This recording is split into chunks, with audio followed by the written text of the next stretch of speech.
Hello, hello, hello. Welcome to Royal Sussex Live. Welcome, one and all. Thank you so much for being here. By the way, I don't think we'll be here more than an hour.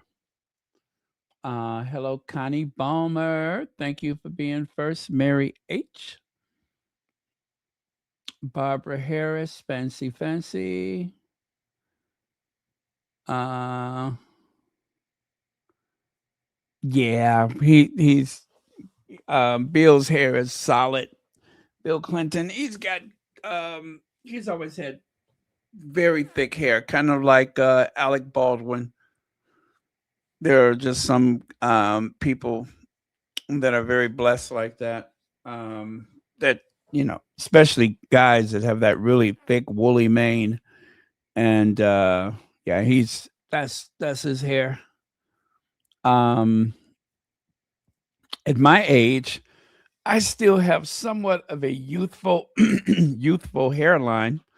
Um, and For a long time, well into my 40s, I seemed a lot younger because of that, especially if my hair was really short and my ears were kind of looking big because of that. I could pretend to be a little younger than my actual age. Um, but now that my hair is white as snow, now that I look like Pop Staples, although I let my niece color my hair last year, which I swore I would never do that, but it was fun just to have something different. Um, but I don't really care if my hair is white or not. It's age and experiences is what it says. It says you have been through the ringer and everybody should know it. So yeah, I don't mind. Oh, okay. To think I was going to replace this chair a while ago. And I said, no, this chair is still doing just fine for now. It's not as no. Remember, I had that chair that was so noisy that every time yeah, every time if I would lifted my finger, the chair just made those horrible, agonizing sounds. But then again, if I had an over caffeinated, chubby baby boomer sitting on me for hours a day, I'm pretty sure I would make some weird sounds.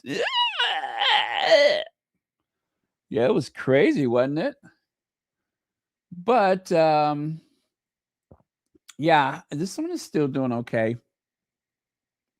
I actually flipped it over and tightened it one day, and then it seemed to be pretty good. So I decided I just keep it. I don't like to spend money unnecessarily on stuff like that. Um, Please don't forget to hit that like button. It is very important. And then if you're able, please do consider a Royal Sussex membership, which costs only $4.99. There are some that are more expensive, but it goes a long way to help support this channel. Just $4.99, or as I like to say, is about the price of a cup of coffee once a month. The price of a cup of coffee once a month. That's up to 50 pounds per person. That's up to 200 pounds per family. Per. Okay.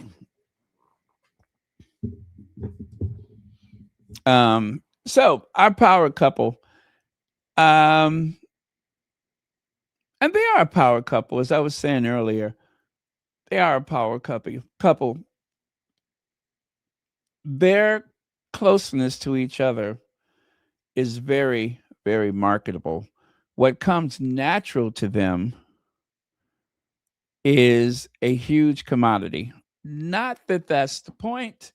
I don't ever want to imply that they are just play acting or doing this for show, but that's who they are. They are just they're very tactile and loving. And um, one of the squatties earlier today posted a video, um, kind of protesting the fact that there's always so many people so critical. Why does she's always touching her husband, and she keeps touching him? She's reassuring him. She has become, and has been for a long time, a very calming element in his life, a very calming relationship. She brings a certain peace of mind that he did not have before. And during those periods when there's a lot of high anxiety, like I was saying, I had noticed some things while Harry and Meghan were in Jordan. And I chose to just keep it to myself. Although I did share it with one other squatty, and they were just like, "Oh, yeah, I see that." Um, but at those times, just imagine you coming from that institution, right? And every time you attempt to get close to someone, the press takes that person away from you, right? You never really get a chance to develop a relationship because the press chases that other potential relationship away, right? So Harry had a couple of relationships that could have become very serious, right? But, and I'm going to say at least one of them was very serious, but that life proved to be too much, right? And so, being Harry, you have to feel like you have some type of invisible force field that just repels people away from you. Well, we know what it is. It's invisible, but we know what it is. It's the tabloids, it's the family, it's a lot of things, a lot of pressure. And so the point I'm trying to make is when they're in a crowd or in a room or whatever the circumstances is, I think those gestures with the hand is a reassurance. I'm okay. I'm okay. Relax. I'm okay. Because he is very much on high alert when they're out together. So it should be no mystery why certain people writing for the tabloids, they can get away with that. Oh, Harry never looks happy when he's with Meghan. Of course he doesn't, because he's afraid that someone is going to try to take away his happiness. I'd be afraid too. That would make me nervous and hyper vigilant. Anyone would feel the same way. So, but it sells papers, it's clicks and engagement and all that kind of stuff. So, as long as there's no one to explain it or dispute it, they get away with taking something that's very obvious and twisting it around and using it as a weapon against their happiness, right? And they also use it as a means to make money by continuing to portray Harry and Meghan as incredibly unhappy or that she's taken advantage of him in some kind of way. But this is the best possible place for Harry to be, is with someone who was able to navigate those stormy, tossing, twirling seas of relationship building, and their relationship works. Their marriage works. They have kids. They own property in California. So win-win for the Duke and Duchess of Sussex. And to hell with those monsters over there that tried to take that away from them. So, God, that's got to be really stressful, though, knowing that there's an element out there that all they could think of is making sure that you are not happy, that your relationship won't succeed. Hey, Big Mama, Antoinette Kennedy.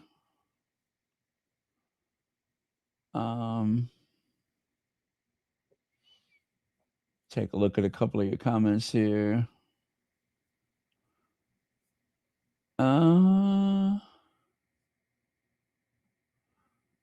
What's that? It's her husband and she can touch him. However many times. What's wrong with people? Jealous, hateful, envious, lonely, angry, all of those things. That's what's wrong with those people. I mean, and let's face it, he's pretty fit. She's very fit. Of course they want to touch each other.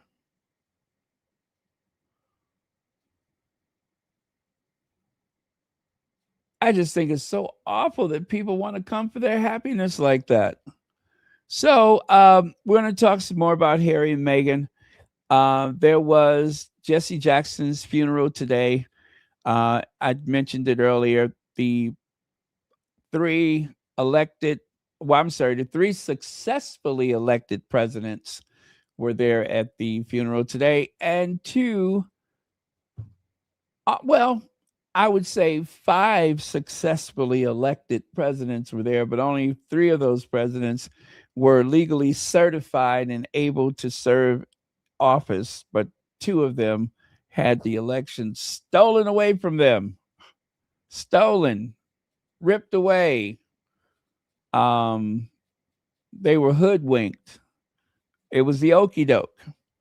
But here's a little illustration someone made. I love this picture. It's very cool.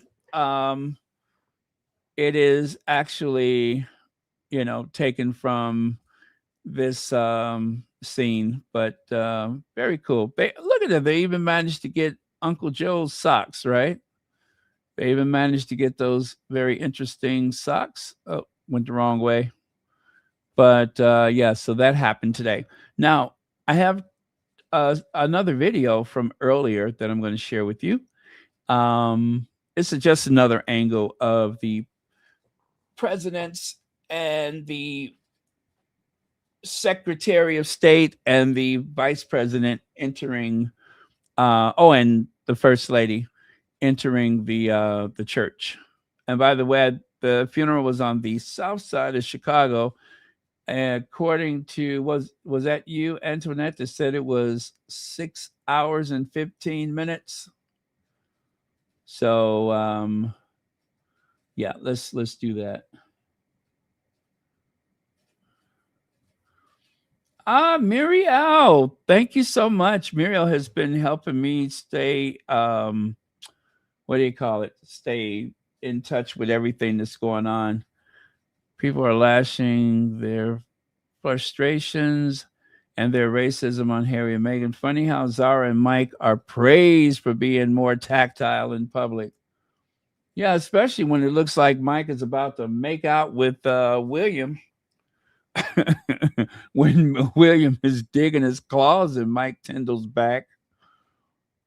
I'd like to see some coverage on that. The video.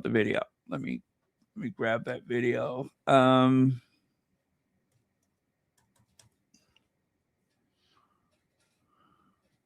So this is the one from earlier. Hi, Jill. Mr. President, how you doing? Uncle Joe. Hey. How you doing? President Obama. How you doing, sir?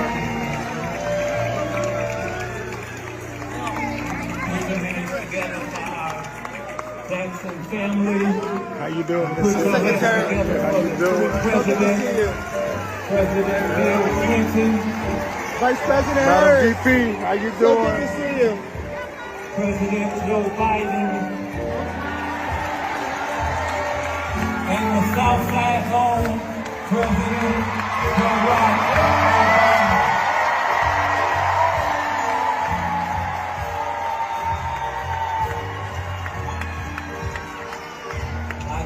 I guess we know who the home team is.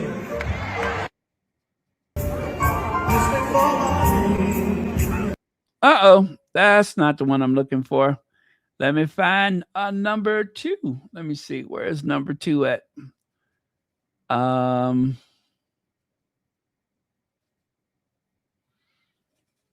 Oh, there we go. There's number 2.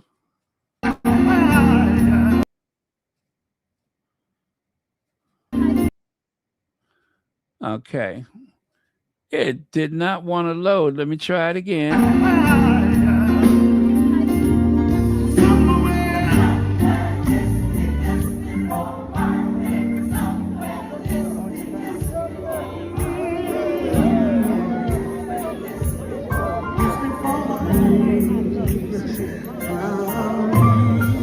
Oh, I think this is them leaving.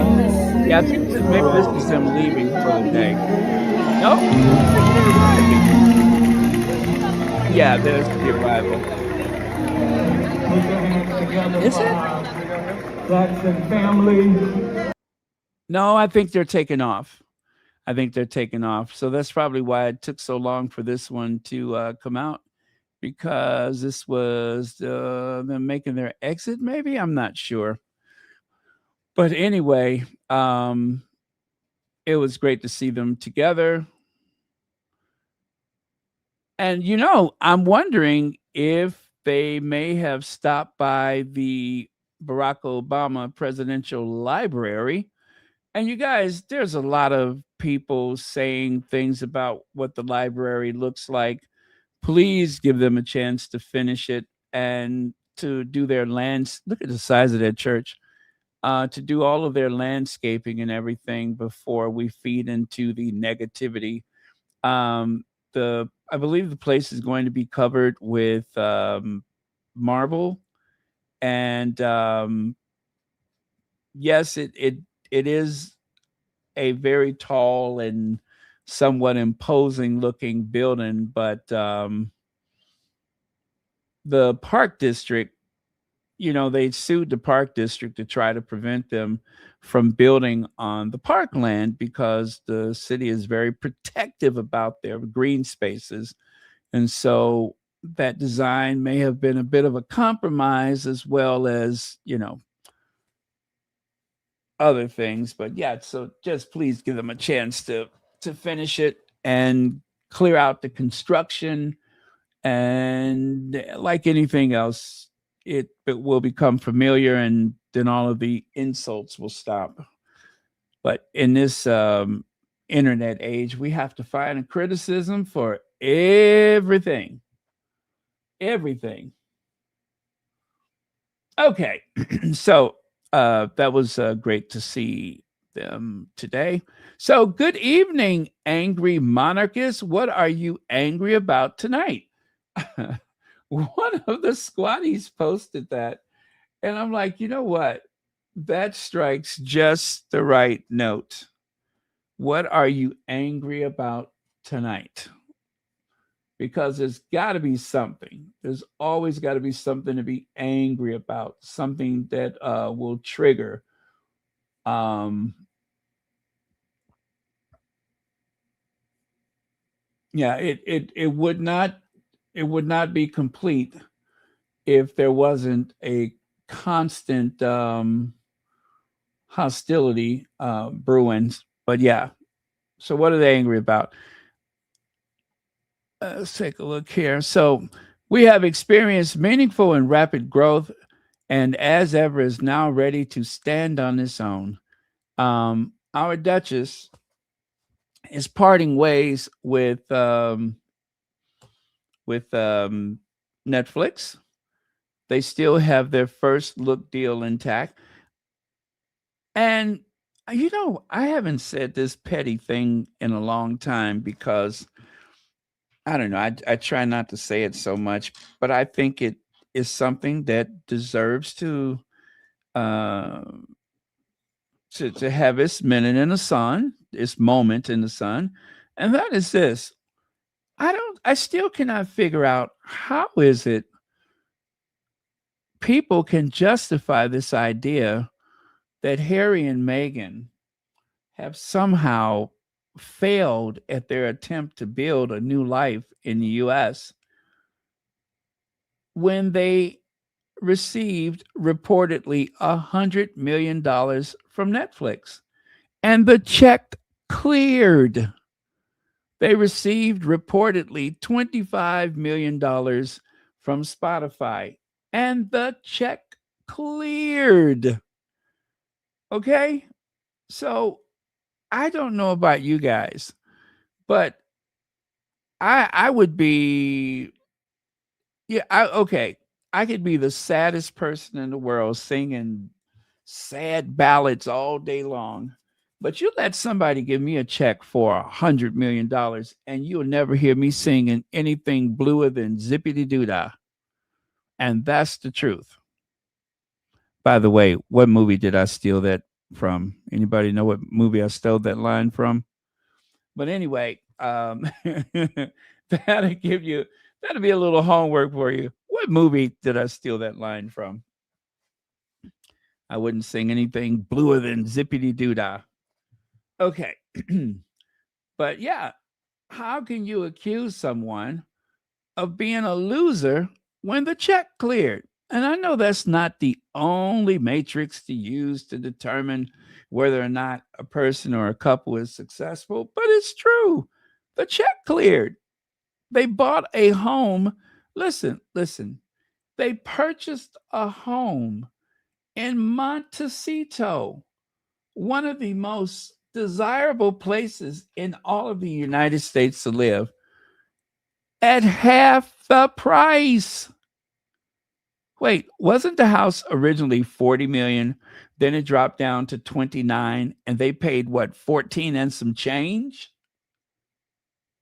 How do you justify accusing them of being losers or failures?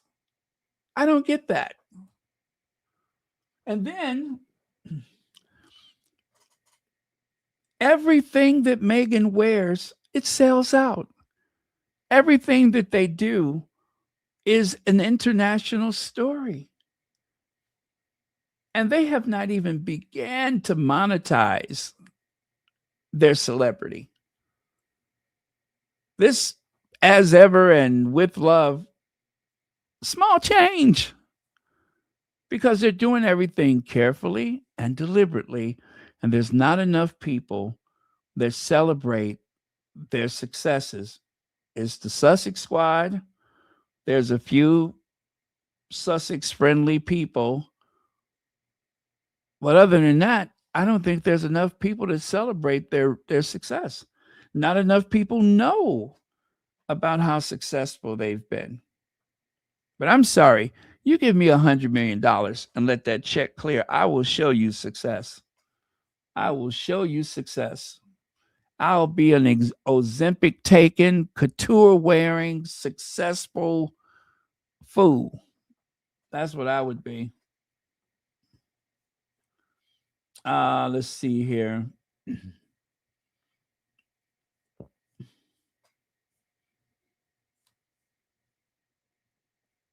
Oh, there we go. Antoinette Kennedy says, Baron, with the hounding and reporting everything they do, how can they leave? How could they leave? Right. And people, there you go.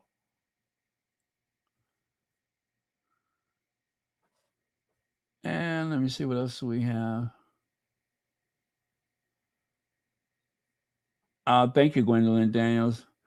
Netflix probably has management seminars for its partners, and Meghan has something reached. Meghan has reached. Is that what that is?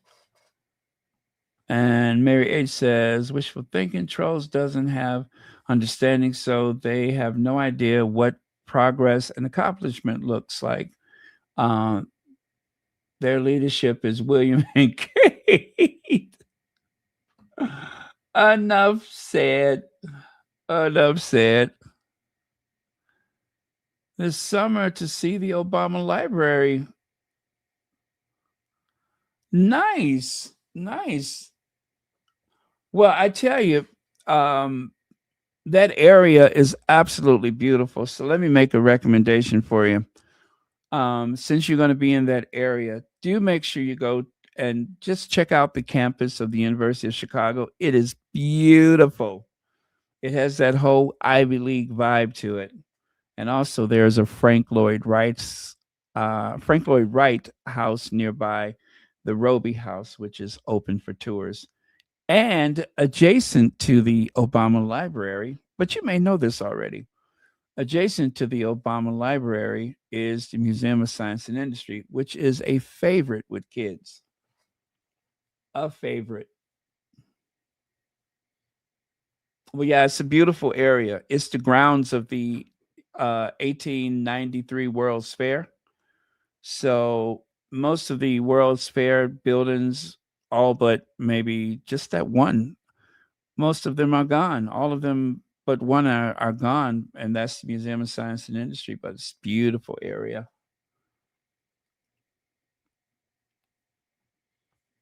Netflix was probably coaching Meghan, and now her business can stand on its own.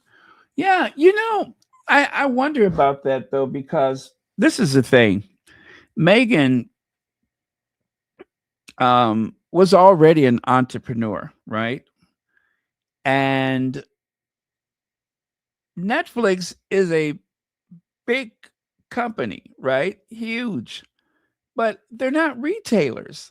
So I don't know how much retail coaching that they would have been able to give Meghan, considering, I mean, let's just go to the basics. She worked in retail, right?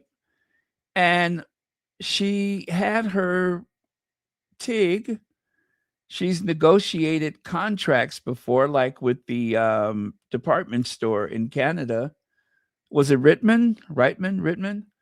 So I don't know exactly how much input came from Netflix, and for that matter, was it even offered?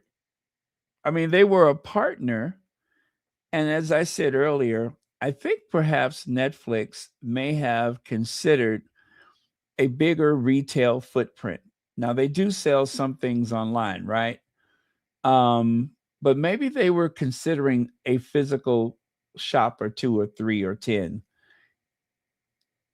But they were also working on this huge deal to acquire what was it? Warner Brothers.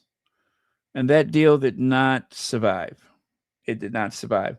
Which, by the way, it's not completely dead, I believe. I believe that deal, um, the interested parties that wanted to buy it, I think they have to get a certification or prove something before it is absolutely complete. Now, I know Netflix said that, they're stepping away from it, but I don't know that it's 100% over with. I mean, I think in principle, yes, it probably is, but um, I still think there's something that the other interested parties have to do to make it complete and final. But I forgot what it was. I saw that somewhere. And I think they have until, what is it, the 22nd of March to prove something to the FCC or whatever it is. But yeah, so things change in business, right? Things are always subject to change. And what may seem important today, what may have been a business model today, may not necessarily be the direction that one wants to go tomorrow. So, as Netflix says, this was already planned that at some point Meghan would, um, you know, step away, and maybe the goal was to use the the as ever as a way to help promote with Love Megan and vice versa. So I don't know. I mean, I don't have enough information, but I know this is a good thing because um, Netflix was a silent partner anyway. So I that's why I say I don't know how much input they would have had in the business. I don't know that it's ever been um something that was going to become anything more than just a way to introduce as ever. So yeah, there's a lot of unknowns. I think. Mm, Hazel Jones is here. Hey Hazel, I hope you're feeling better.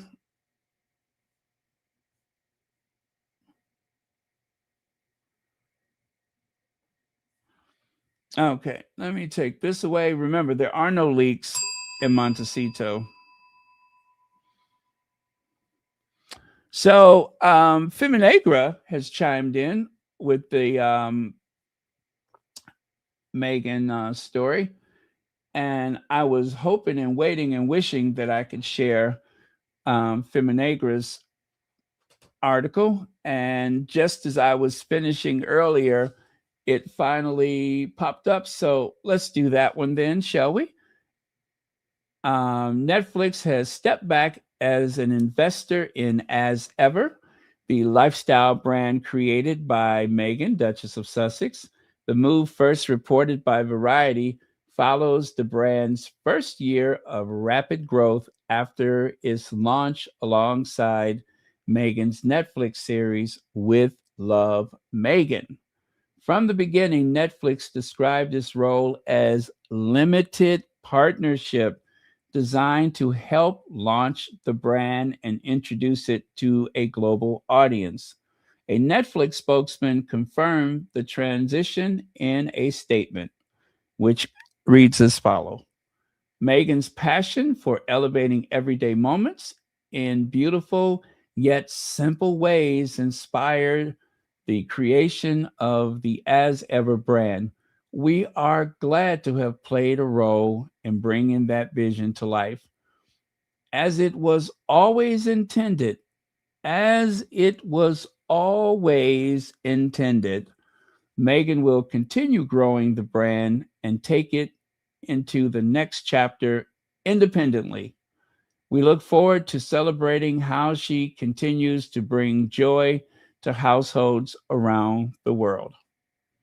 And that was officially the word from Netflix. Oh, and let us not forget the Sussexes and Ted Sarantos and oh gosh, I'm so sorry, I forget his wife's name. They are very well acquainted friends. So I'm just saying. The company's early involvement helped support the rollout of As Ever first collection, which includes teas, jam, honey, and baking mixes. Which, by the way, y'all know I still got that cookie mix that one of the squatties was nice enough to send me. And I think I should take the butter out tonight so I can bake them tomorrow. I'm so looking forward to it. All those cookies are so good. It's like a stick of butter in every bite. As Ever moves into its next phase, that is, according to representatives for Megan, the brand is now ready to operate on its own. And then, of course, this is the word from an official spokesperson for the Megan. As Ever is grateful for Netflix's partnership through launch and our first year. We have experienced meaningful and rapid growth, and As Ever is now ready to stand on its own. We have an exciting year ahead and can't wait to share more. Oh, you guys, this is. Listen, do you remember in 2023 when Megan said there's going to be some exciting things in 2024 and I'm just not able to talk about it? And that, of course, was Meghan's way of not telling us that we are going to Nigeria. That was her way of not telling us that they were going to Colombia and everything else that happened. So when Meghan says that there's some great things coming down the line, y'all know she mean it. Y'all know it's going to happen. And we are going to be there to support the Sussexes, to support Meghan as ever, every step of the way. And I'm looking forward to it. Palva Girl says, right on, Baron, this was a joint and coordinated message from Meg and Netflix. I'm expecting a bigger announcement from Meghan that will blow the derangers' brains out. Oh, they're going to flip their lids. They're going to flip their lids. Let me see here. Good day, beautiful squatties. So good to see you all. Sending you love and light. Well, thank you, Arrington W.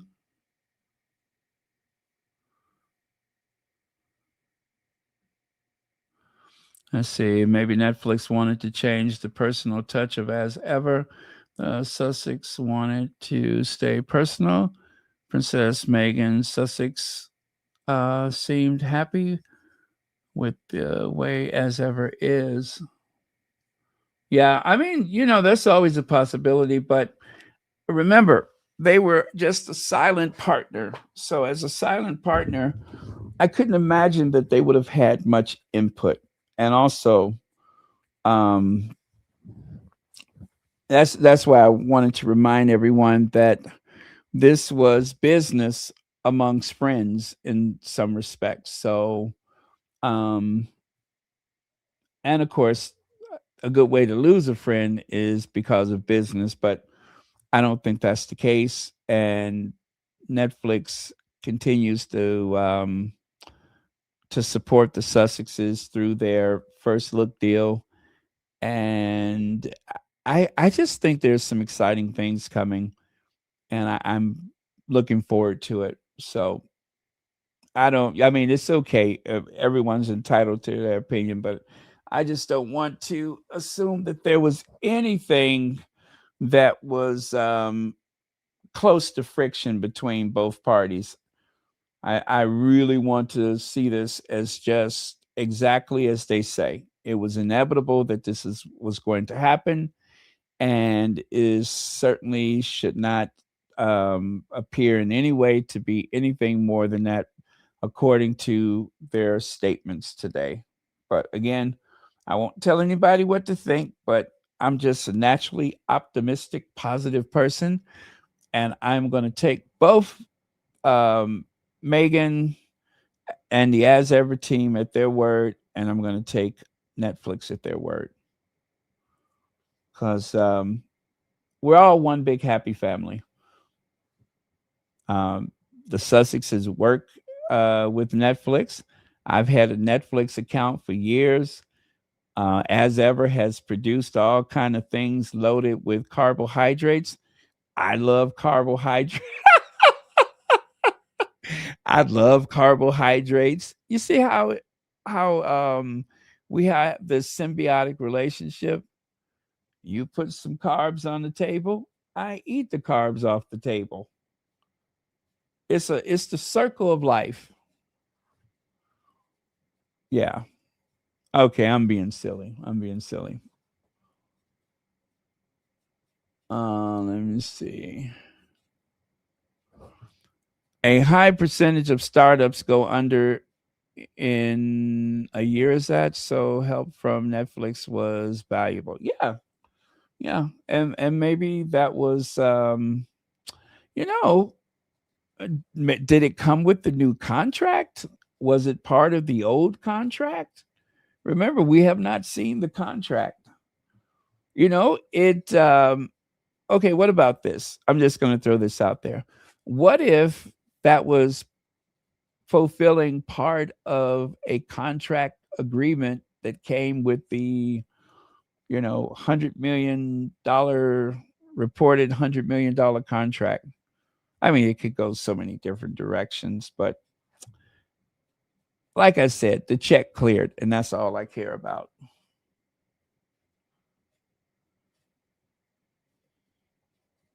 And I still have 1 box of cookie mix and 2 boxes of crepes. You know, I tried to make the crepes and I think I messed it up. And so I'm a little I don't know, nervous to try it again. But I supposed to use half of the crepe mix, or did I do something wrong? I should try it again because I really do like crepes. So, but yeah, bravo. 1 box of cookie mix and 2 boxes of crepes. You are blessed. Now, if there was, say, the apocalypse and there was no money or money was suddenly worth anything, I would call you a millionaire for your 1 box of cookie mix and 2 boxes of crepes. So cheers for that. Let me see. Me too. Not that I believe bad blood. I just believe Princess Meghan loved the personal touch. I believe Princess Meghan seems to like small and personal.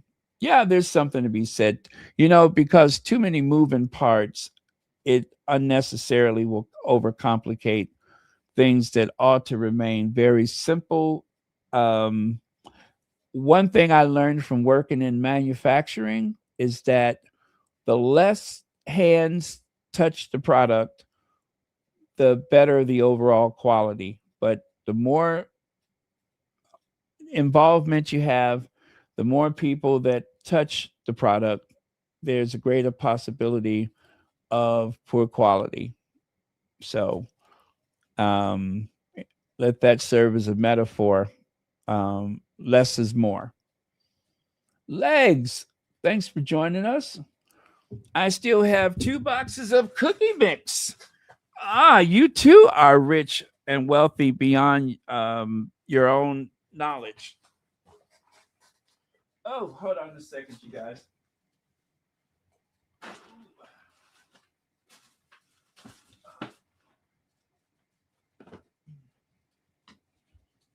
Okay. I needed to put a cushion in my chair. My butt was hurting. Okay. Oh, very cool. Very, very cool. Well, since people got so many leftovers, I'm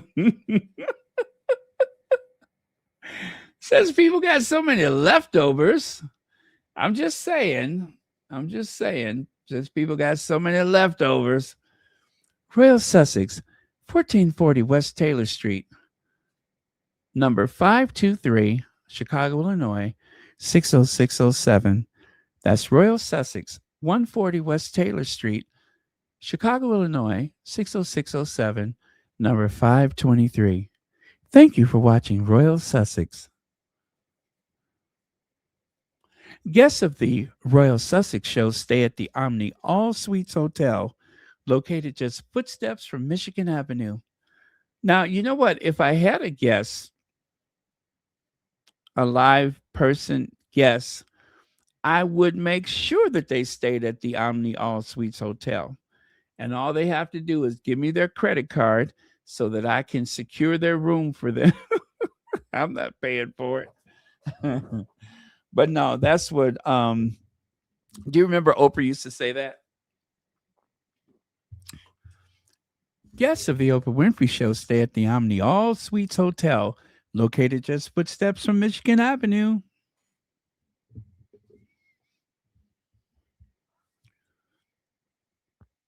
Okay. Oh, let me take this thing off the screen. I think it was always a 1-year support deal. Neither one of them predicted the massive success. Netflix made back more than their investment, and both parties are a huge success story. You know what? I like that. I like that. That's very important to remember. Netflix provided some necessary seed money. All parties are satisfied, and there was an amicable separation. End of. Thank you. Thank you so much. TB, it's a beautiful life. Yeah. Thank you so much. I sat up here all this time, hemming and hawing and this and that. And when you had the answer right there and you only just now shared it, how dare you? How dare you? I am so disappointed, but that's okay. I forgive you. Thank you for saving me from myself. Thank you for saving me from myself. I am not embarrassed to admit that I don't have all the answers. But yeah, that's brilliant. That settles everything. Necessary seed money. Yeah, and they say OPM, other people's money. That is one of the best ways to be successful in business. Other people's money. OPM. Speaking of other people's money, Royal Sussex, 1440 West Taylor Street, Chicago, Illinois, number 523.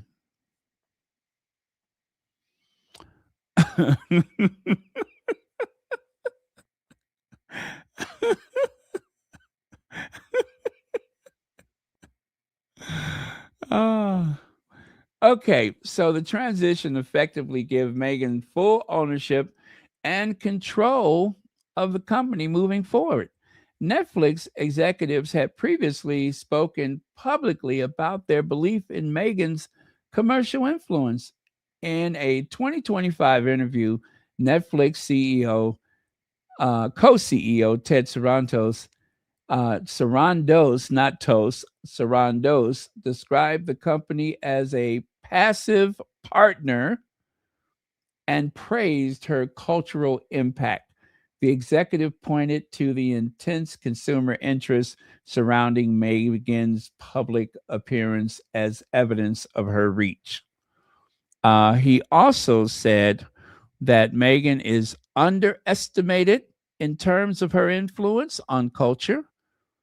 When we dropped the trailer for the Harry and Meghan docuseries, everything on screen was dissected in the press for days.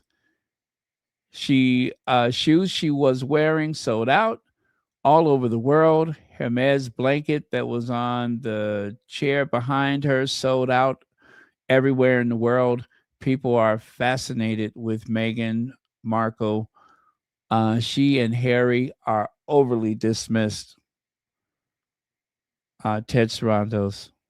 And despite tabloid claims, Netflix co CEO calls Meghan a smart investment for the streaming platform. So that should definitely be remembered, that they have um, they have a strong confidence and belief in all things Meghan and Harry.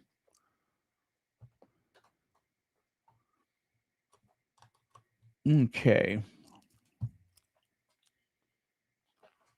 So, media narrative versus business reality. We're almost done here. Media narrative versus business reality. Despite the amicable transition, some coverage, like Variety, framed the move as Netflix backing out of the brand. Business observers note that corporate partnerships often involve once a new company reaches stability or prepares for expansion. In this case, both sides describe the shift as part of the original plan rather than a breakdown in relationship. Netflix helped provide early infrastructure and global visibility. Now the brand appears positioned to grow independently, potentially expanding into new markets or product categories. The timing also arrives as discussion continues around the future of film projects connected to Meghan's lifestyle content. While With Love Meghan has not been formally canceled, the Duchess has previously spoken about experimenting with new formats in short form recipes and digital content. So, a new chapter for Megan's business venture. The bigger picture is straightforward. As ever, launched with early backing from Netflix, gained strong momentum in its first year and is now moving into the next chapter under the direction of Megan Sussex. Early demand for the brand was immediate. The first as ever product drop sold out in under an hour, with some items disappearing within minutes. Behind the scene inventory scaled rapidly to meet the interest, and the internal data showed preparation for a large stock level, including around 220,000 jars of jam and 70,000 bottles of wine and 10,000 of the other items. The expansion suggests the brand is positioning itself to meet growing demand as it looks forward international markets. For a lifestyle brand built around personal vision and storytelling, that independence could prove to be one of the greatest strengths. Netflix helped launch as ever and introduced the brand to a global audience. With the foundation in place, the next chapter now belongs to Megan Sussex as the company continues to grow and evolve. Thank you, Feminagra.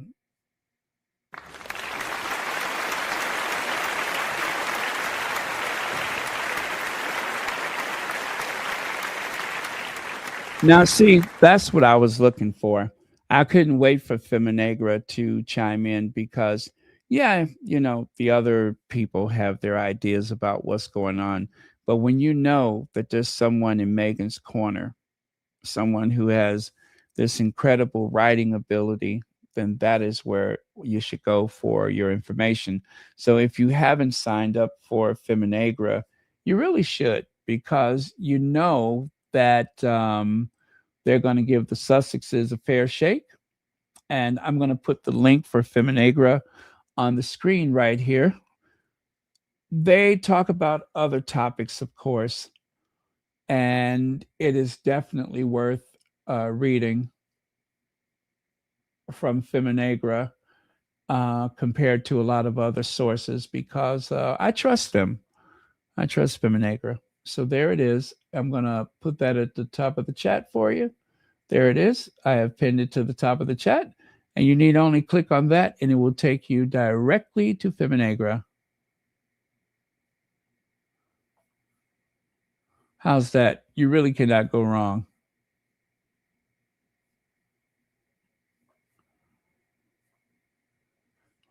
Yeah, and there's a few articles about the BAFTA incident. So there's one I haven't even looked at yet, but it says Warner Brothers confronts BBC over BAFTA N-word podcast, a broadcast rather, as Don Butler demands answers.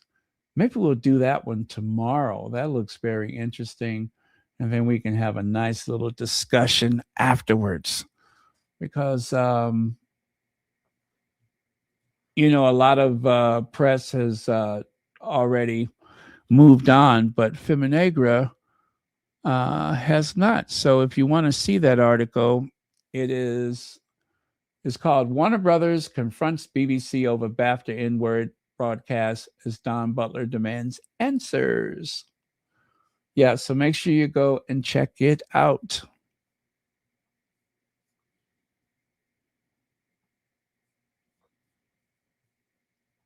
Let me see.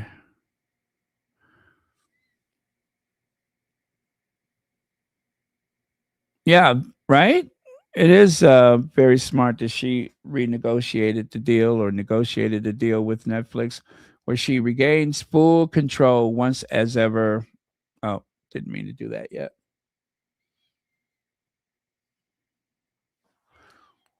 There are other platforms open to Megan. You can tell these underachieving talking heads have no business skill. That's why they work for someone else. I like that. Thank you so much for that. Okay. Oh, I'm getting kind of behind. It's almost been an hour. Let me keep this moving. So, Lip Reader reveals the jaw-dropping plea Andrew made to Prince William during that tense conversation at the Duchess of Kent's funeral. I'm pretty sure that that's much to do about nothing, but why not? Let's get into it. So Andrew Mountbatten-Windsor issued a desperate plea to Prince William during the tense conversation at the Duchess of Kent's funeral. Expert analysis have offered insight to a series of recent royal moments, including the gathering at the Westminster Cathedral last September. Yeah. Former. Now Channel 5 series forensic lip reader, Nicola Hickling, has claimed the ex-Duke of York used the moment to plead for his nephew's forgiveness. That's all he asked was for, that is so made up. That is so made up.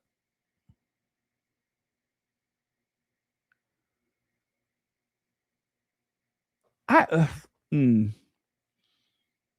is so made up. That person did not use any lip reading technique. What that person did was look at the pictures and come up with a plausible scenario and then submitted that to the Daily Fail.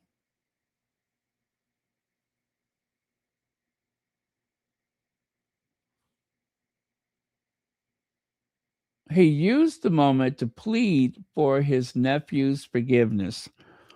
I do not believe it. I do not believe it.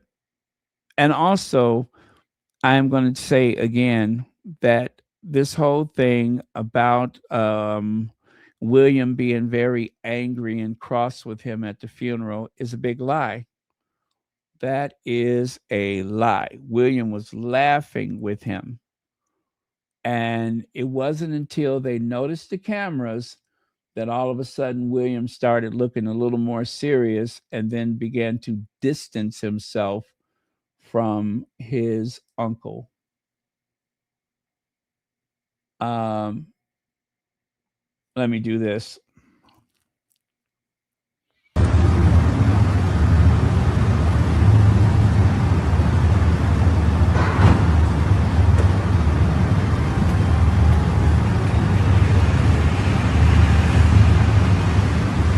Look at that.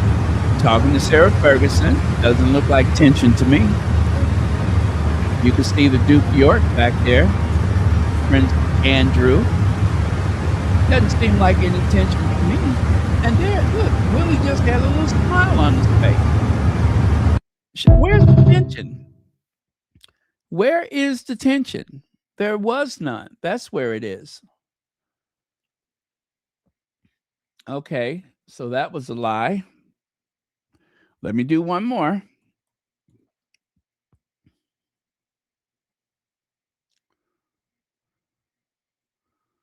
Oh, wait, is that let me do this one. Okay. All right, I got that wrong. Yeah, wrong one. Let me go back and do it again.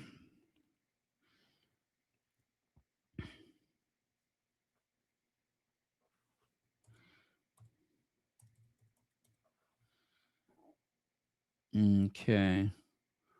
Oh, hell, it might be the same thing. The service, we can see William and Catherine just standing there at the front of the mourners was a Scottish bagpipe lament, the same lament that was performed during Queen Elizabeth's funeral in 2002. You can see the King standing alongside William and Catherine there.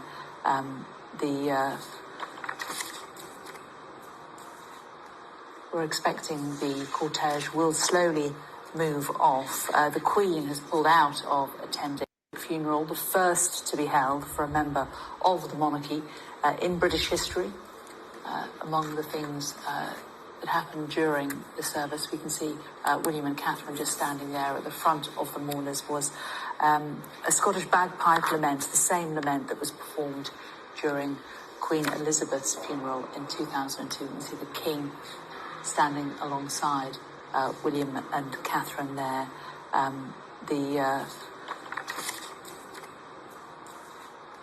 We're expecting the cortege will slowly move off. The Queen has pulled.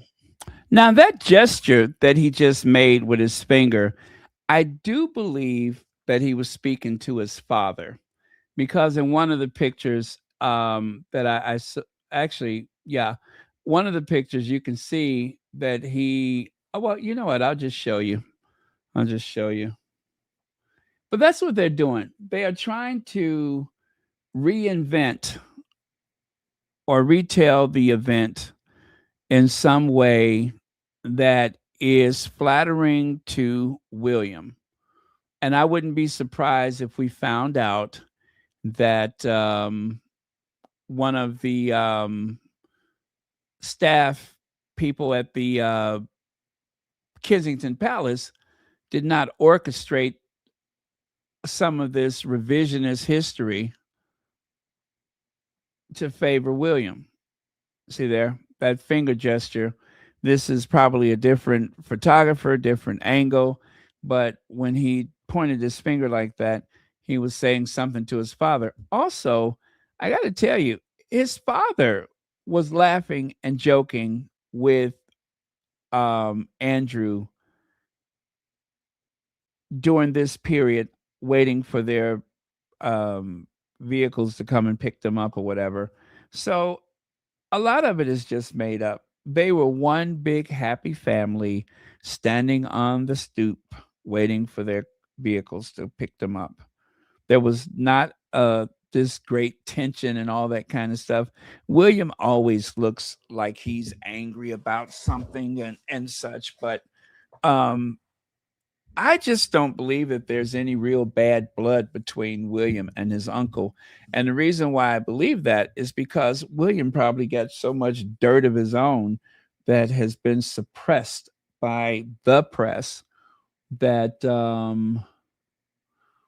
oh, yeah, that's where Louis gets it from. That's where Louis gets it from. Andrew is very bold and confident for a reason.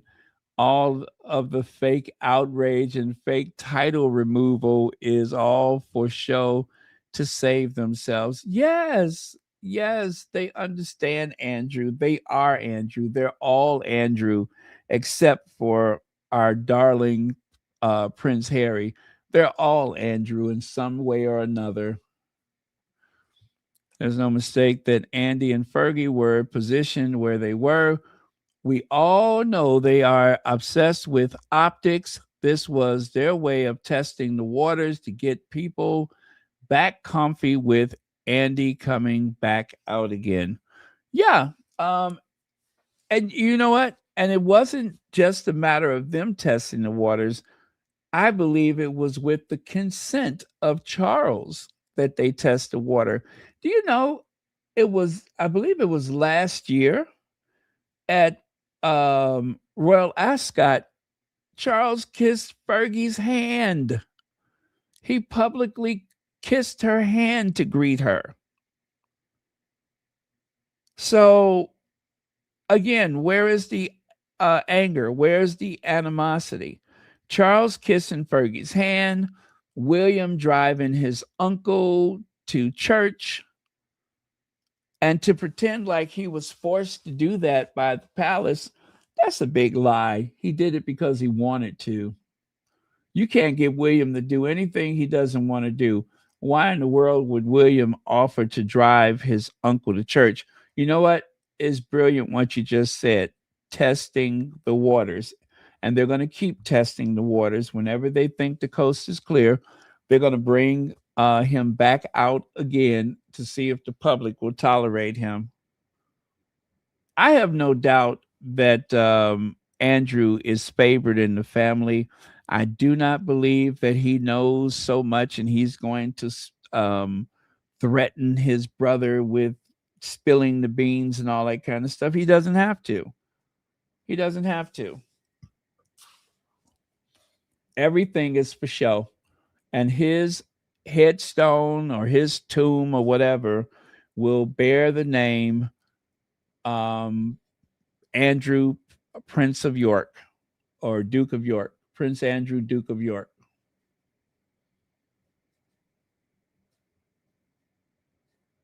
Yep. Smoke and mirrors. It's all just a bunch of smoke and mirrors. But you know what?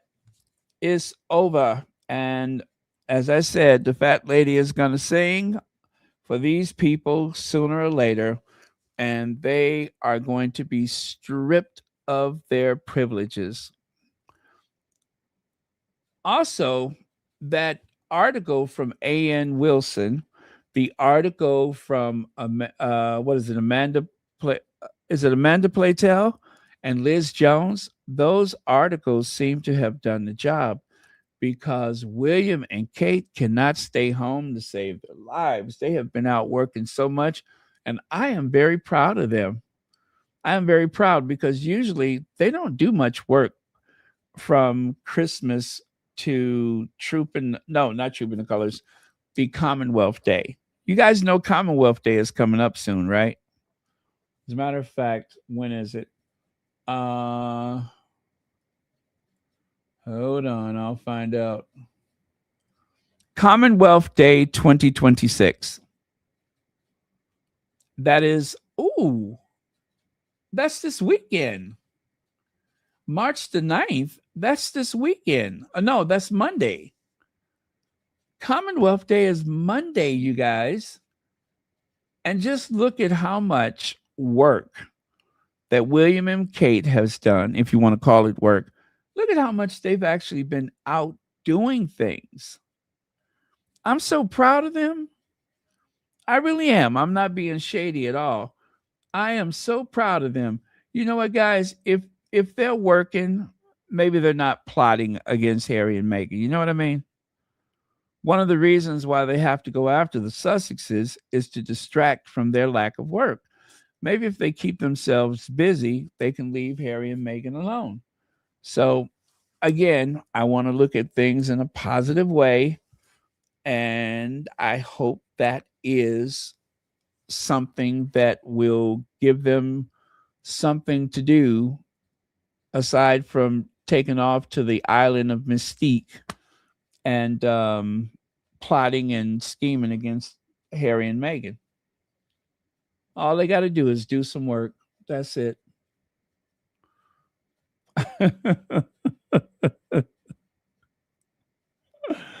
Oh, or a vampire.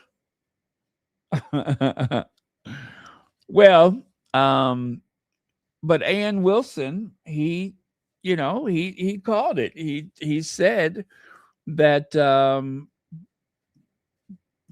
the royals were voting greed and entitlement, a gross expenses claimed from foreign jaunts you pay for, the grotesque wealth of Edward, Anne, and Sophie, and the millions pouring into William's pocket, revealed by A.N. Wilson. That was very brave on his part, but this man, even though I don't care for the cause, but this man is trying to save that institution, and he's trying to save them from themselves. I don't have anything against people for their love of the monarchy. I don't. I if that's the system that you know, if that's what you believe in, more power to you. But I am not going to sit back and allow any institution to persecute an innocent African American woman who has done nothing to deserve the mistreatment that Meghan has. I will not sit back and allow that to happen without some form of pushback. So, just as much as they believe in that institution, I believe that Meghan is probably the best thing that could have ever happened to that institution since Diana, and that they didn't understand or did not care to know what an incredible gift had just been laid in their laps. Instead, they decided to take the low road. They were very low brow, and now they are scrambling trying to fix it. I'm really disappointed with Kate, though. I am really, really disappointed. Um, for someone who's an outsider, someone who seems to have forgotten where she came from, and also someone with really bad feet, it's it still amazes me what a cold, callous individual she is. Very cold, cold as a viper, as though she's so much better and so high and mighty. I'll never understand that someone so um, unfit for purpose, someone who's lacking a personality as well as character, would have it in for someone who has worked incredibly hard for everything that she has in life. She's either jealous, ignorant, or stupid, or all of the above. There's William. Um, one of the squatties, one of the squatties obviously had AI create William's play shop because it's time to do busy work. It's time to do busy work. I'm Willie. I'm doing busy work. This is the equivalent of William's approach to his royal duties. He gets to pretend to do busy work, and that's all he was doing when he was there. It was like one big game to him. One big game. They are paying some 30 million pounds a year for William to play busy work.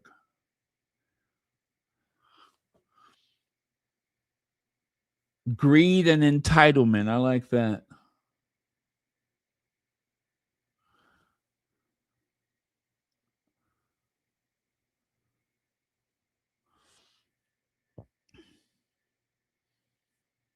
Let me say that when you look at the group of characters and look at Harry's character, Harry does not fit in this equation. I agree, Baron. That's why I feel I should be able to drag that professional intern and her and her trophies. A professional intern. I like that.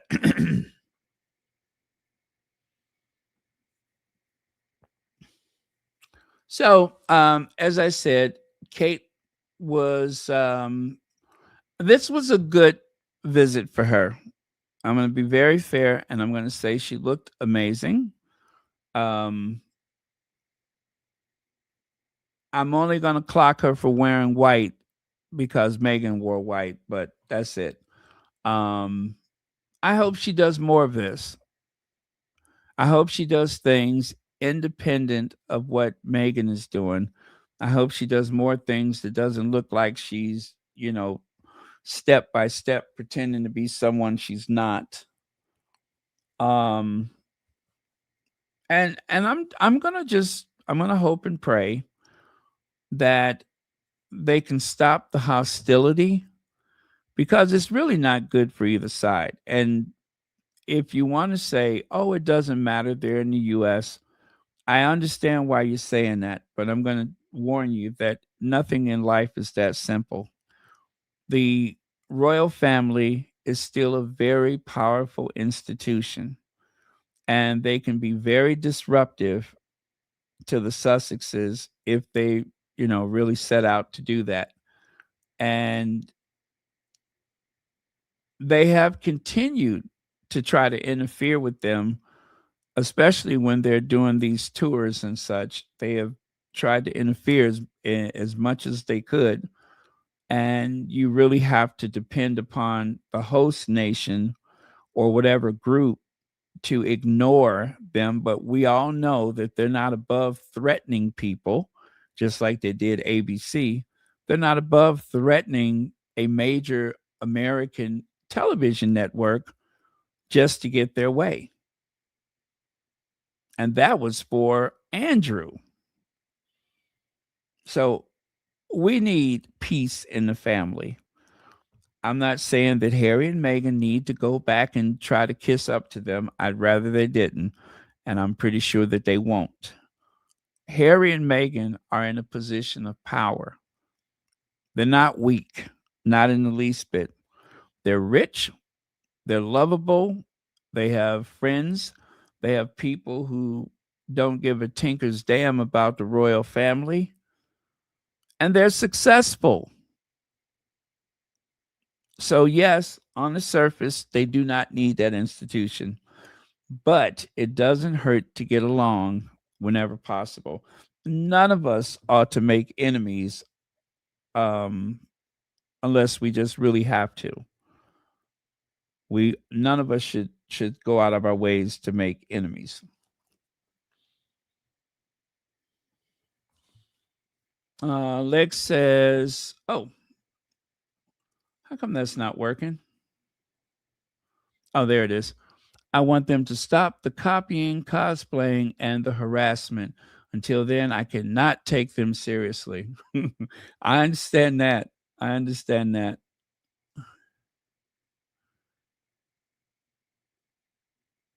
You're still trying to figure out why there's no pedicure, manicure. That is a good question. And apropos your question, let's review that again, shall we? The lack of pedicure and manicure, especially for a princess of the realm. That is a princess of the realm walking around with feet that look like a trucker.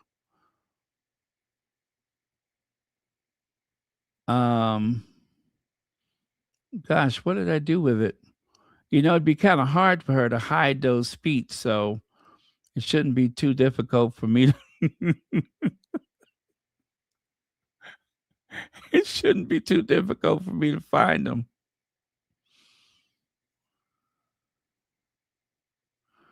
Ah, your feet's too big. Don't want you 'cause your feet's too big. Mad at you 'cause your feet's too big.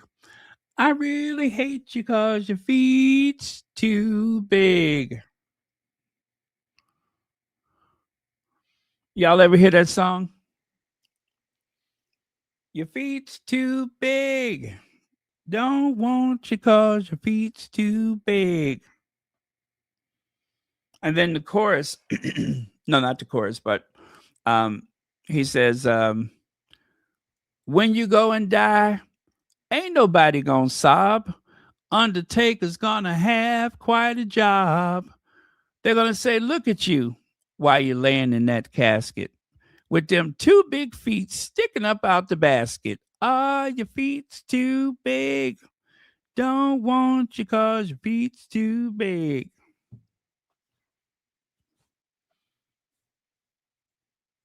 That was a Fats Waller song. Um, Unmanicured, unpedicured feet, and of course, them poor hands. Those poor hands. I wonder if she's an obsessive hand washer.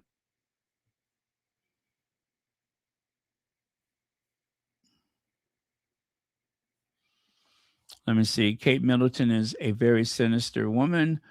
I don't trust her at all. She's trolling Princess Meghan. That's not going to stop until they get Prince Harry back. I don't like Kate. And I don't blame you.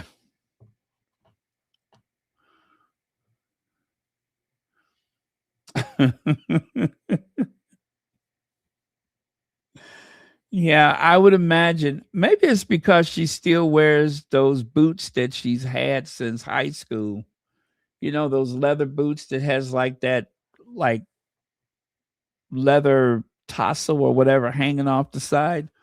Maybe because she wears those all the time. But according to whoever that was, says Kate toes look infected. It's definitely yellow in color, which isn't a good and which isn't good and is a clear sign she has a large callus under her big toe that hasn't been removed. Your future queen, ladies and gents. Yeah.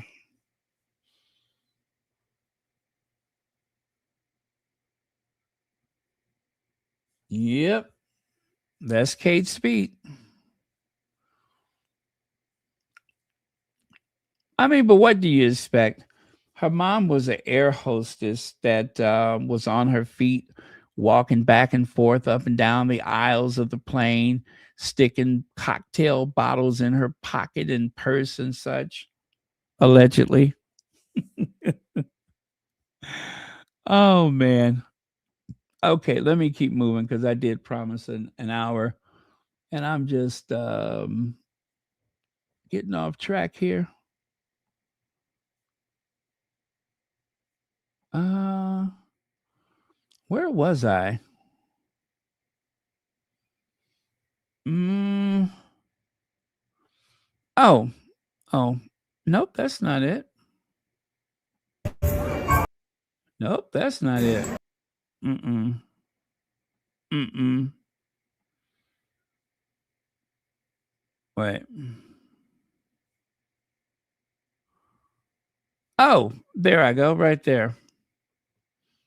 Yeah, so it was hard for Kate to keep a straight face when she was visiting that event because truth is she probably did not want to be there. But again, congratulations for Will and Kate actually doing some work this time of year because they usually don't.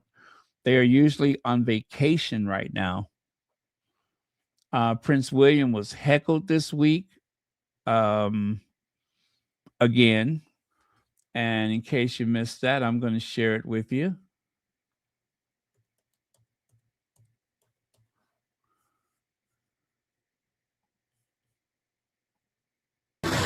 How long have you known about Andrew? How long have you known about Andrew? Spoil it. Spoil what? I'm just asking a question. It's a pleasant visit. Why you would want to ask him that question at this particular time? Why you were It's the only chance I get to speak to him. I've never had a chance to speak to him before and I wanted to know the answer. What were you looking to get from that question then? Oh, you hoped for an answer but didn't get it. No, not at all. You don't want, do you want to give me your details? No. You don't? Right, thank you. Yeah, you see there, they were trying to get his details and he would not surrender them. Take a lesson. They wanted his information and he refused. So, especially while someone was recording, there was absolutely nothing they could do about it. But, you know, it's supposed to be a free country, it's supposed to be freedom of speech. And if he wants to ask the questions to the royals directly, that is his right to do so. I know, very embarrassing. Very embarrassing. Check it out. Tina Knowles stirs the pot. Your chance to taste her home cooked gumbo at the rodeo. Tina Knowles stirs the pot. Your chance to taste her home cooked gumbo at the rodeo. So good, they had to say it twice. So I don't know what rodeo that is. I guess it's in Texas or whatever, but oh, I bet that's delicious. See how she keeps herself busy? You see, someone once told me when you keep yourself busy, that'll help keep you out of other people's business, right? That's how you stay out of other people's business is to keep yourself busy.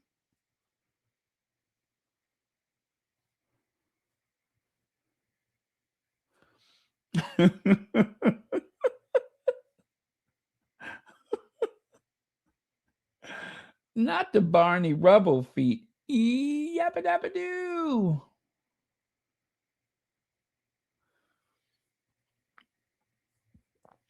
Now, this thing right here, new blow for Princess Michael as she is left bedridden by stroke. Yes, she's had a stroke and she has been left bedridden. One of the biggest con artists in the royal family, someone who has very little morals, someone who's been found wanting in her character on several occasions, and someone who's been dubbed a racist, a real racist, reportedly racist. Oh, there we go. Let's see. Well, you all know about that time we found out that Princess Michael of Kent, by the way, her name is Marie, I think, but she wants to be called Princess Michael. Otherwise, I believe that she would be the Countess or something like that. But she wants people to know that she is of noble blood. So therefore, she wants people to call her Princess Michael of Kent. Her husband's name, of course. And she's like one of the only women in the royal family that's ever actually gone by that. I don't know who else does that. I mean, of course, we can say Princess Henry of Wales for Meghan, but we don't. Or, you know, there's other places where that happens, but she's the only one that I know, and that's only because she's so bougie, right? She's so bougie and she wants to be important. So anyway, King Charles may seem beset by troubles at the moment, but things are even worse for Princess Michael of Kent. I hear that Marie Christine, who is married to the Queen's Elizabeth beloved first cousin, Prince Michael, is seriously ill. Oh no. Her Royal Highness suffered a stroke. One of her friends tell me, sadly, she is now bedridden.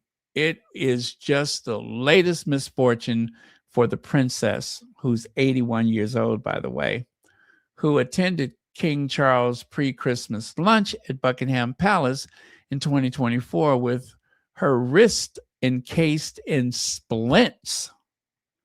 Oh my goodness. She had broken them in a fall.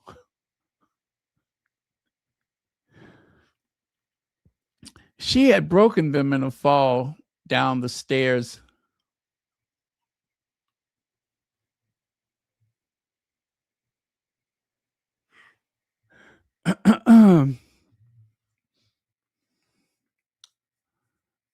I can get through this.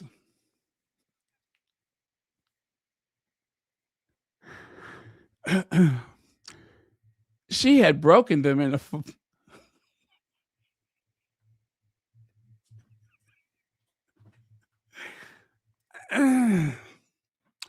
she had broken them in a fall down the stairs at Kensington Palace, where she lived with her husband, 83. That, of course, is Prince Michael of Kent. The accident came 10 months after the tragic death of her son-in-law, while she continued to recover from heart surgery. Oh, my goodness. She's a one-woman medical crisis, isn't she? She was carrying an armful of overcoats when the accident happened.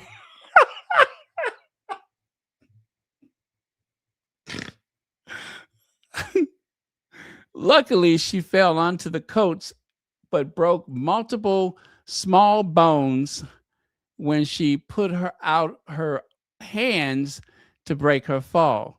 So many things that you can rely on being able to do, like cleaning your teeth, are impossible while the princess and author, I can type with one finger on a mobile, but I can't use a laptop, she adds. I am told that after the accident like this, if you do one wrong move on top of the unhealed bone, you are back where you started. Oh, really? Okay, nicknamed Princess Pushy because of her supposedly assertive personality, Marie Christine has undergone heart surgery a year earlier. It shocked me, she said. I still have to rest every afternoon. The princess' serious health problems came after the death of her son in law, Thomas Kingston. Handsome and popular, the financier was married to Prince and Princess Michael of Kent's daughter, Lady Gabriella Windsor. He died at age 45, what was described as a traumatic head wound. A gun was found near his body at his parents' Cotswold home. Marie Christine said she had no indication that he was unwell. Tom was a lovely man, so kind and so thoughtful, she said. They were very happy together, referring to her son, Lord Frederick Windsor, his wife, and actress Sophie Winkleman, thus actress Sophie Winkleman, and their two daughters, Isabella and Maud. The princess said, we often had them here with Freddie and Sophie and the girls for Sunday lunch. We never had any inkling anything was wrong. Lady Gabriella told the inquest her husband offed himself, in so many words, in an impulsive decision caused by an adverse reaction to prescribed drugs or medication. So that's what happened to her family. And also, that's what happened to her. She fell down the steps while holding a bundle of coats. And when she went to stick out her little gnarly, bony, nasty wrist or hand or whatever, that's how she managed to break her wrist in several places. It should never be assumed that that was her bookie trying to get some money that she owed them. No, it was actually a fall that involved coats and steps and all kind of stuff. Just her luck, I guess. Okay, so as for Venus and Serena, it was said that the Princess Michael of Kent person, she actually had a pair of sheeps, and they were black. And it just so happens that the black sheeps were named Venus and Serena. Now, how do we know this? Because her daughter, like I said, she has the best possible luck. Her daughter was dating a Asian man. I guess he was Indian. And spending time with the family, he heard rumors about how racist she was, but he found out himself because of the incident with the sheep and probably the occasional remark that was made about him. Now, as I said, this is a very unlucky family.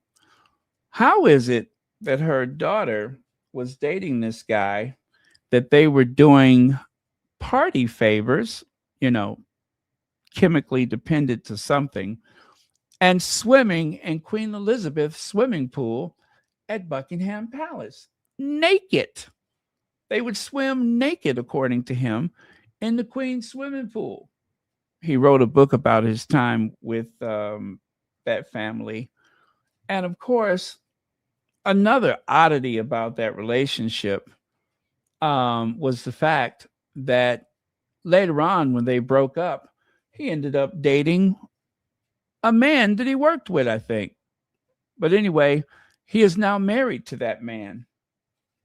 Yes, her daughter, who had the unfortunate loss of her husband, Thomas Kingston, lost another man to another man. That family is like a soap opera. That family is like a soap opera. And of course, there she is with that blackamoor brooch. You know, this reminds me, of course, of the BAFTA Awards, and I'm going to tell you why. Oh, first of all, let me show you who we thought was going to be her son-in-law. See the guy there with Lady Gabriella? That's the one that she was dating, swimming naked in the Queen's swimming pool at Buckingham Palace and using, I don't know, mushrooms or whatever they were, hallucinogenics they were using, stimulants. Um, you see there, Queen's cousin, Princess Michael of Kent, named two black sheep, Serena and Venus, claims her daughter's ex-boyfriend, who says royals and Nazis go hand in hand. Yeah, welcome to the family, Meghan. Yeah, he's good looking. And I'm sure his husband felt the same way. Anyway, what a way to welcome Meghan to the family. Look at Meghan and Harry, full of optimism, youth and vigor, excited to tell the world about their love and their hopes for the future, only to be greeted by Princess Michael of Kent wearing that blackamoor brooch. You see, blackamoor figures and sculptures are exotic figures which usually depict African men and were prominent in the 17th and 18th century. It infantilizes, that is, Africans. And there are some blackamoor items that are also depicting black women, especially candelabras, statuaries, all kind of things. Princess Margaret famously had some blackamoor statues at the front door to her apartment. They have blackamoor items at the Highgrove, I think. Oh no, it was at Ray Mill, that tacky place that Camilla owns. And also Buckingham Palace. After the coronation, when they went back to Buckingham Palace, there was Camilla posing in front of some blackamoor candle holders or candelabras or whatever. So yeah, that family has a lot of items that feature those types of arts works or whatever, depictions of African men and women. So, but the reason why this reminds me of the BAFTAs is because what was supposed to be a happy occasion was totally hijacked by Princess Michael of Kent. Instead of hearing about how the family pretend to welcome Meghan into the fold, instead, all we heard about was how racist Princess Michael of Kent was. And she has had several occasions when she proved herself to be absolutely disgusting. Princess Michael of Kent breaks both wrists in a fall at the palace after undergoing heart surgery. Where else? Princess Michael of Kent, Prince and Princess Michael of Kent, to retire from public life, finally. Oh, I didn't tell you about this, where she had some type of eye surgery. Now, again, either she owed her bookie some money or she actually had an eye problem, which is natural because, well, you know, she got a problem with her mouth. No doubt she'd probably have some kind of problem with her eye.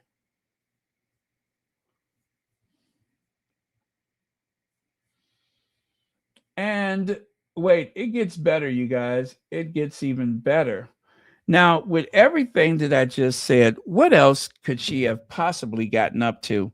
Well, how about that time when she was in New York at a very posh restaurant and there were a table nearby that had some very business savvy African American men discussing something and laughing and enjoying their afternoon and everything. And all of a sudden, they said Princess Michael of Kent, who was visiting New York, came over to the table to confront them about being so loud and so boisterous. Now, of course, we're Americans, we're loud and boisterous, especially African Americans that are living the good life may sometimes enjoy that good life at a decibel level that some Brits may not be comfortable with.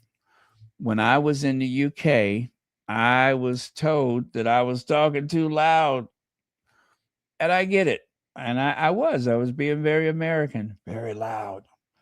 But aside from that, Princess Michael of Kent went over to these very smartly dressed men and told them to pipe down, to the likes of which they were like, "Who the hell are you?" And anyway, after a few words back and forth, she told them, "Why don't you go back to the Commonwealth?" Was it Commonwealth, or did she say to the colonies? I think it was the colonies. She told them to go back to the colonies, which, of course, was totally racist.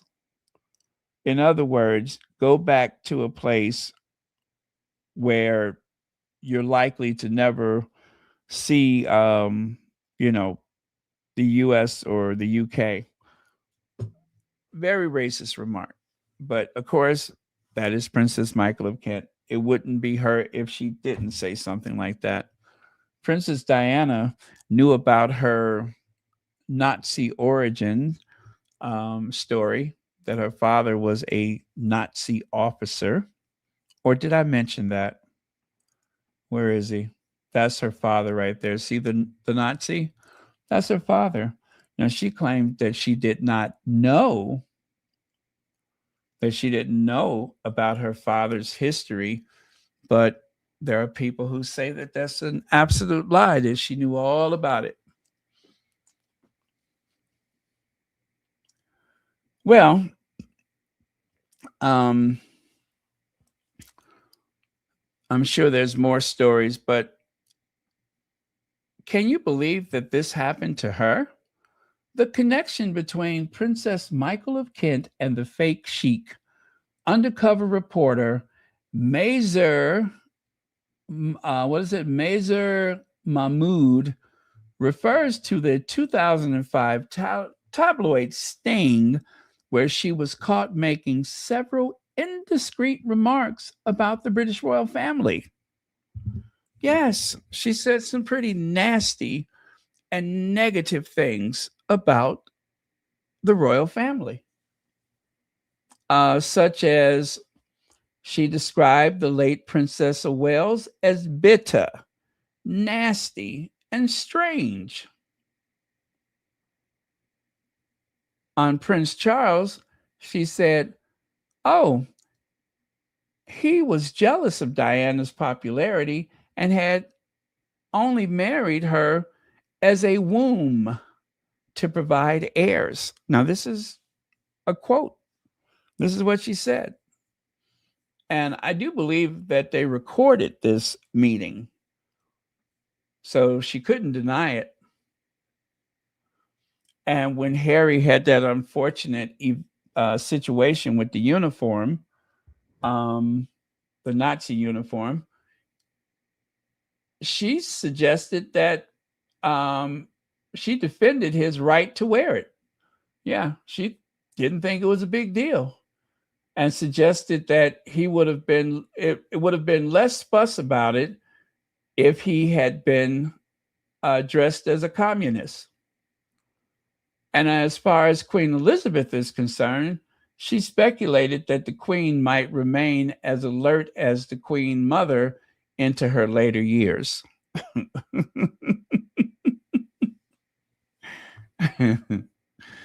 Oh, yeah, she but this is what I don't understand. How do you get caught with a fake sheik Sarah Ferguson, fake chic. And then, of course, Sophie Wessex.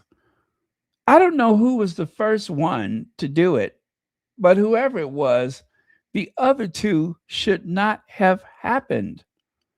Why do they feel like they need it when they find a sheik? They want to tell them everything they have ever experienced with the royal family. 3 fake sheiks, 3 princesses, and 3 fake sheiks. Make that make sense.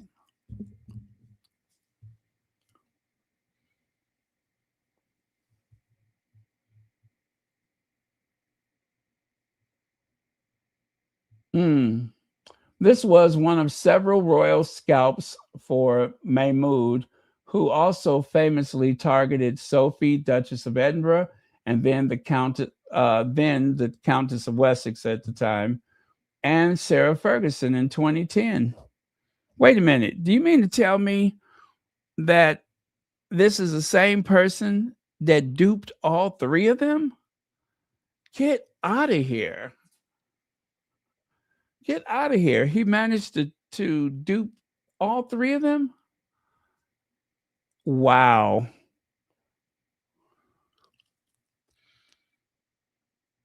Not much intelligence in that bunch. I agree, Hazel. Not much at all.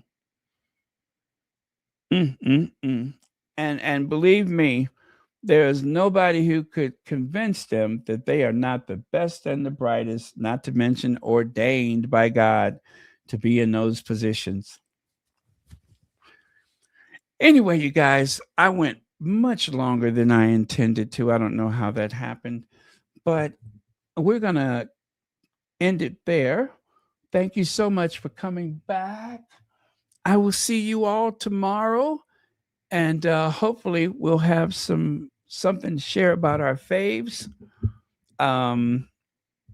But it's always important to remember, if they're quiet, then there's something big coming up. So let's wait to enjoy the ride, okay?